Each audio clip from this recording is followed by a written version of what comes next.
Sampailah kita pada sebuah pertemuan dengan materi mata kuliah yang barangkali agak berbeda dengan materi sebelumnya, yakni kita mengkaji sebuah film. Saya yakin di antara kalian di sini sebagian besar sudah pernah menonton film. Tetapi apakah ketika kita menonton film itu tidak hanya kita jadikan sebagai hiburan, tetapi juga film tersebut kita fungsikan sebagai kajian ilmiah. Dan mari kita telaah bersama bagaimana sebuah film dari Eropa, film Cinderella, yang tidak hanya dimainkan oleh tokoh kartun atau animasi, tetapi dimainkan oleh dibintangi oleh beberapa tokoh yang memang aktor dan aktris. Mahasiswa sekalian, berikut ini tayangan sinopsis Cinderella yang sudah saya buat sedemikian rupa. Kalian bisa mengikuti tayangan demikian.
Mahasiswa sekalian, kita sudah menyaksikan tayangan tersebut.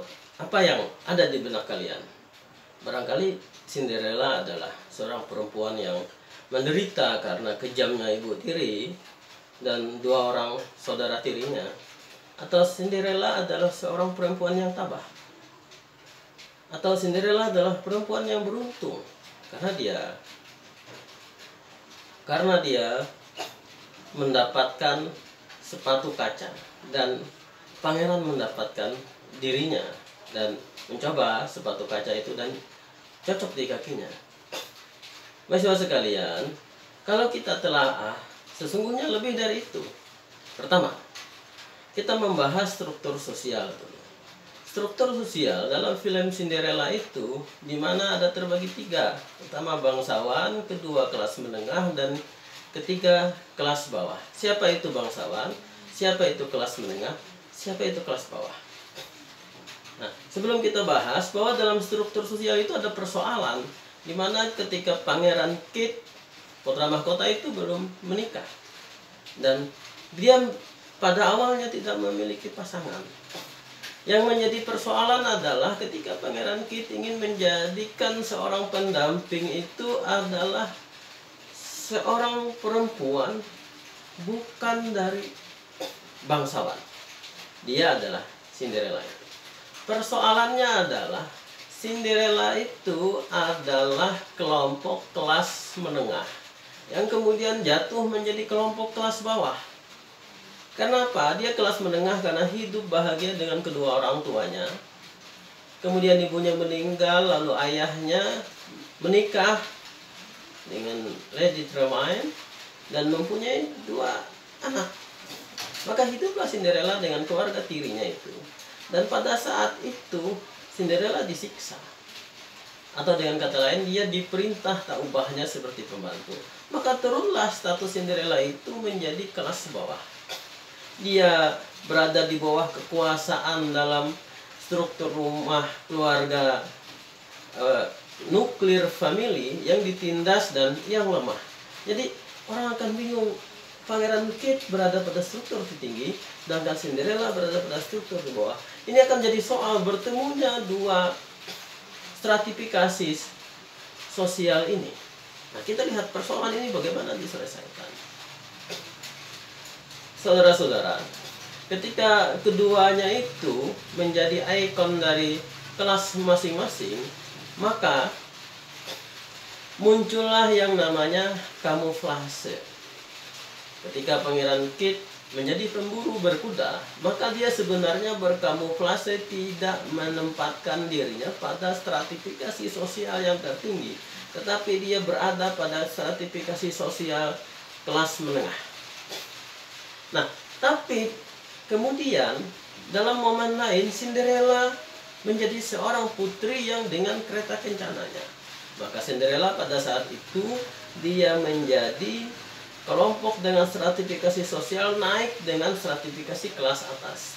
Apa tujuannya kamuflase ini? Kamuflase ini bertujuan agar kedua belah pihak itu menunjukkan kemampuan adaptasinya.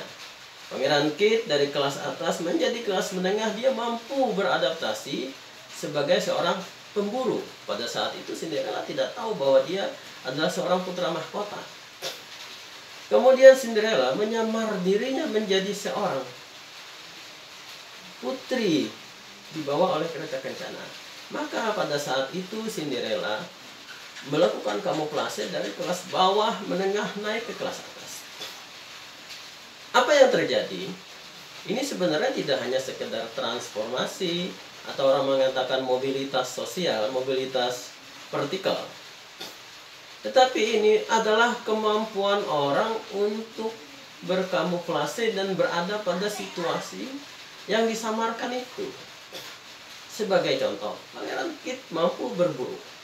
Cinderella tidak hanya mampu menaiki kereta kencana dengan pakaian yang bagus, tetapi dia juga mampu berdansa dengan Pangeran Kit. Dansa itu adalah pergaulan Eropa yang menunjukkan kelas masing-masing. Nah,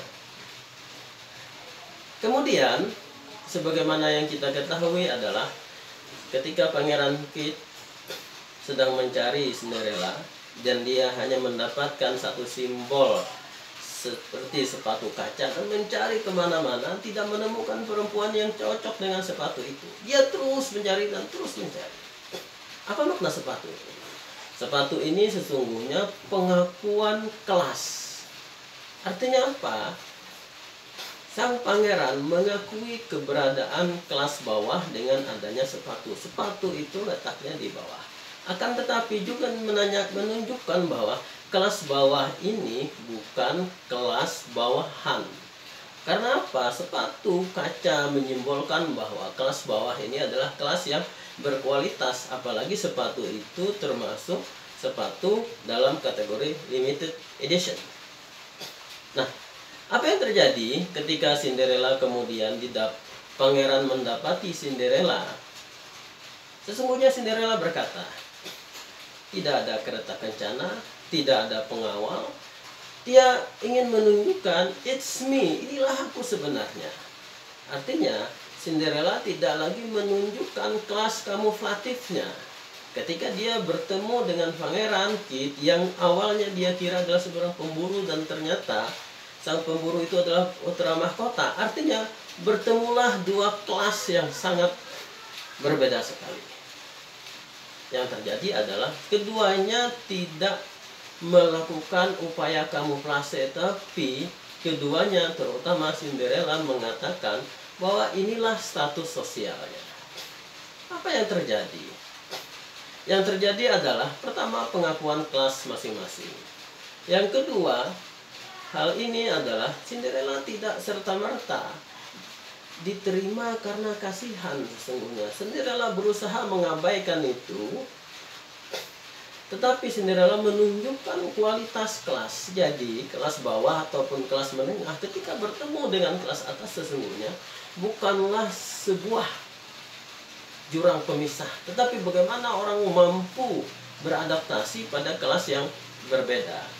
Maka mahasiswa sekalian, kesimpulan dari perkuliahan hari ini adalah perubahan sosial yang dilakukan oleh Ella ternyata dilakukan dengan penuh perjuangan. Jadi jangan kira dia menjadi putri atau menjadi permaisuri itu karena kasihan, karena dia menderita, tapi itu adalah sebuah perjuangan.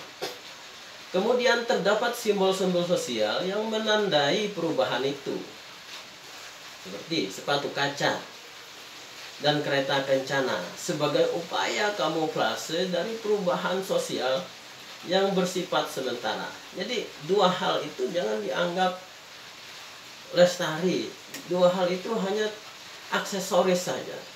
Aktor dan agen perubah sendiri tidak mempertahankan kesementaraan itu. Cinderella tidak terus-menerus mengakui dia seorang putri dengan kereta kencana, dia seorang yang memiliki sepatu itu. Begitu juga Pangeran Kit tidak terus-menerus menganggap dirinya adalah sebagai seorang pemburu, melainkan menunjukkan identitas dirinya dengan segala ketiadaannya dimaknai sebagai bentuk, ini yang paling penting, dimaknai sebagai bentuk kejujuran dan keberanian. Dan itulah saya kira Pangeran Kit Putra Mahkota atas dasar kejujuran dan keberanian memilih Cinderella dibanding putri-putri lain di negerinya. Sekian.